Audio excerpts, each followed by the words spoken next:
Bienvenue dans cette nouvelle vidéo du programme Nouveau Départ. Aujourd'hui, on se retrouve pour la 3e séance axée sur la créativité. Si tu es toujours là, alors ça veut dire que tu avances, que quelque chose en toi a envie d'y croire un petit peu plus chaque jour. Tu as posé tes rêves dans la première vidéo, tu as reconnu tes valeurs et tes ressources dans la 2e. Et bien aujourd'hui, on va les faire parler à nouveau, mais surtout, on va les faire agir.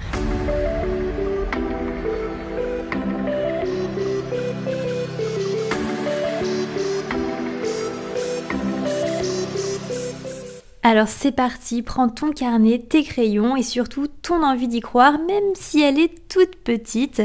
Aujourd'hui, on va construire ensemble une cible de vie. Pas une cible de performance, mais une cible d'élan. Comment l'exercice va se dérouler? Eh bien, je t'invite à choisir dans ta liste de rêves ou de projets une envie, celle qui pétille le plus au fond de toi, une qui te parle, qui te donne un petit vertige agréable quand tu y penses. Pas forcément la plus ambitieuse ni la plus réaliste, mais celle qui te fait vibrer aujourd'hui. Et si jamais tu tombes pour la première fois sur cette vidéo, sache que ce programme Nouveau Départ, il est faisable à n'importe quel moment de ta vie. On se retrouve sur un mois avec 3 vidéos par semaine. La première du lundi axée sur le déblocage des énergies avec des techniques de respiration. La deuxième du mardi comme aujourd'hui avec une pratique créative mais toujours ciblée développement personnel.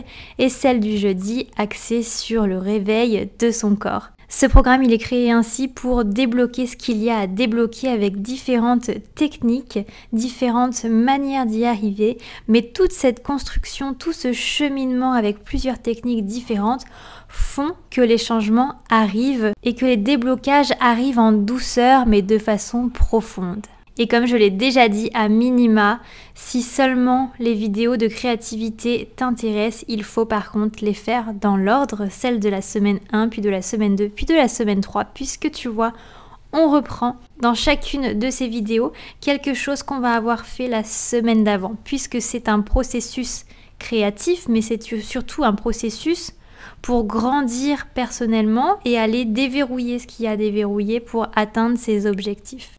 Mais néanmoins, je t'invite très fortement à pratiquer les techniques de respiration et de retour au corps, car le bien-être, c'est quelque chose de général et c'est pas juste mental. Pour être bien mentalement, il faut être bien physiquement. Et pour être bien physiquement, il faut être bien mentalement. Tout va ensemble, tout est lié. Alors je sais que des fois c'est beaucoup plus simple de se poser avec un papier et un crayon. On n'a pas forcément envie d'aller tester de nouvelles choses ou de se confronter à d'autres techniques. Mais tu peux me croire, c'est seulement en pratiquant des activités différentes que tu pourras apporter des changements dans ta vie. Pour vous donner un exemple, j'en ai déjà parlé dans d'autres vidéos, mais si jamais c'est sur celle-ci que vous tombez en premier, pendant plusieurs mois, j'ai été bloquée physiquement. Je ne pouvais plus bouger et donc je pouvais seulement pratiquer des activités intellectuelles. J'étais au fond de mon lit, donc je continuais à faire des coloriages, je regardais des films, je lisais des livres. Donc ça instruit le mental, ça nourrit la créativité, mais ça n'empêche que au fond de moi, j'allais pas bien. J'allais pas bien, pourquoi? Puisque la maladie a fait que j'étais clouée au fond de mon lit et donc que je ne pouvais plus bouger mon corps. Et j'avais beau faire toutes les techniques d'art-thérapie que je connaissais, lire des livres good vibes, regarder des films rigolos, eh bien j'allais pas bien tout simplement parce que mon tout n'était pas aligné. Et la métaphore que j'aime bien dire, c'est comme une pratique sportive. Si tu as un objectif physique, par exemple de perte de poids, tu ne vas pas uniquement te focus sur la pratique d'abdominaux. Il va falloir que tu fasses aussi du cardio, des exercices pour le haut du corps, mais aussi des exercices pour le bas du corps. Et bien là, c'est la même chose pour ce programme Nouveau Départ, pour ton bien-être général. Tu ne peux pas seulement pratiquer des activités créatives, même si c'est une grande composante du bien-être. Revenons-en à cet exercice de la cible. Au centre de cette cible, marque ton rêve, ton envie. Et ensuite, chaque niveau qui entoure la cible va représenter un type d'action ou une étape vers ce rêve. Dans le premier anneau, tu peux indiquer les petites actions, celles qui sont faisables immédiatement. Dans le second, tu peux mettre des actions qui vont être, pourquoi pas, régulières. Là, c'est un exemple que je te donne. Mais si tu as d'autres envies, d'autres actions qui te viennent spontanément, note-les. Dans le troisième anneau, tu peux mettre des actions plus ambitieuses sur le plus long terme. Et dans le 4e, voire les autres anneaux, tu peux mettre tout ce qui va être soutien extérieur ou inspiration à chercher. Comme à chaque fois, je te donne mon exemple. Donc, mon but dans ma cible, si tu as suivi toutes mes autres vidéos, c'était d'arriver à faire du coaching bien-être. Voilà, ça c'est le but général. Pour arriver à faire du coaching bien-être, pour moi, la première étape, c'était d'abord d'inspirer confiance et sécurité pour les personnes que j'allais accompagner. Ensuite, comment j'allais pouvoir donner confiance? Eh bien, justement, j'ai fait le choix d'avoir une forte présence sur les réseaux sociaux pour expliquer ma démarche, pour que les gens se rendent compte de ma personnalité aussi. Je trouve qu'en coaching, c'est très important de connaître les valeurs, les envies, de connaître un petit peu plus la personne, de connaître un petit peu plus le coach. Donc pour moi, ça me semblait important d'être très présente sur les réseaux sociaux et de partager plein de choses. Alors peut-être que d'ailleurs je me suis un petit peu perdue dans tout ça puisque j'ai voulu vous partager trop de choses. Mais ça c'est un autre sujet. Dans l'anneau suivant, l'objectif suivant c'était ok très bien, j'ai envie d'être présente sur les réseaux sociaux mais comment, pourquoi? Et donc dans l'anneau suivant j'avais indiqué utiliser mon couteau suisse de compétences. Ça peut faire référence vous voyez à la vidéo de la semaine dernière. Il fallait que je réussisse à exploiter tous ces domaines de compétences que j'ai étudiés, que je connais par cœur, il fallait que je réussisse à créer du coup du contenu, à créer une approche autour de toutes ces qualifications que j'ai, mais que ce soit accessible pour tout le monde.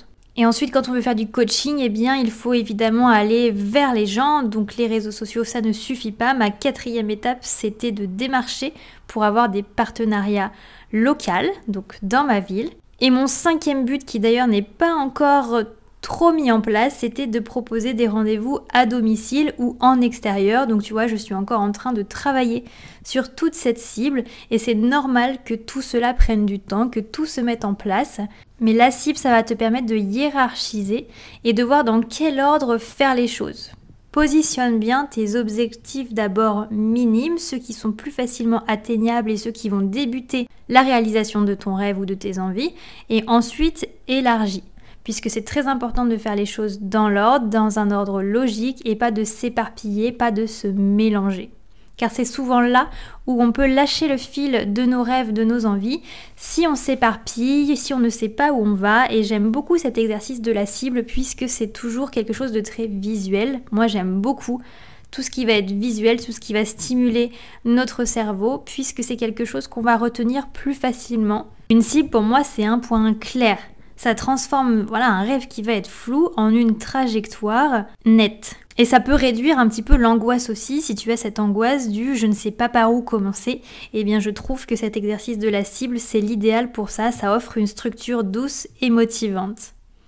Et puis aussi, créer avec ses mains, pour moi en tout cas, je trouve que ça change tout. Le simple fait de tracer, d'écrire, de choisir des mots, de choisir des couleurs, c'est déjà un acte d'engagement envers soi-même. Et puis j'aime bien parler aussi d'ancrage positif, ici c'en est un. On va mettre en lumière ce qu'on peut faire et ce qui nous manque aussi pour aller vers cette réalisation. J'espère que tu prendras plaisir à faire cette cible. Rappelle-toi malgré tout que ce n'est pas une injonction, ce n'est pas un contrat, mais c'est une carte. C'est un guide que tu viens de tracer pour ton propre chemin. Et si un jour tu t'égares un petit peu, reviens à ce centre, à ce rêve que tu as dessiné et il t'attendra toujours patiemment. Merci beaucoup d'avoir pris ce temps pour toi, avec moi. Et si tu as envie de partager ta réalisation ou d'en parler avec moi, on peut le faire sur Instagram ou tu peux prendre rendez-vous sur mon site internet pour un coaching personnalisé pour qu'on aille plus loin dans cette cible de vie que tu t'es construite aujourd'hui. Et je donne rendez-vous à tout le monde dans la prochaine vidéo jeudi où on va encore avancer encore plus mais toujours en douceur et en confiance avec un nouvel exercice de retour au corps, de mobilité pour retrouver confiance et énergie. À très bientôt!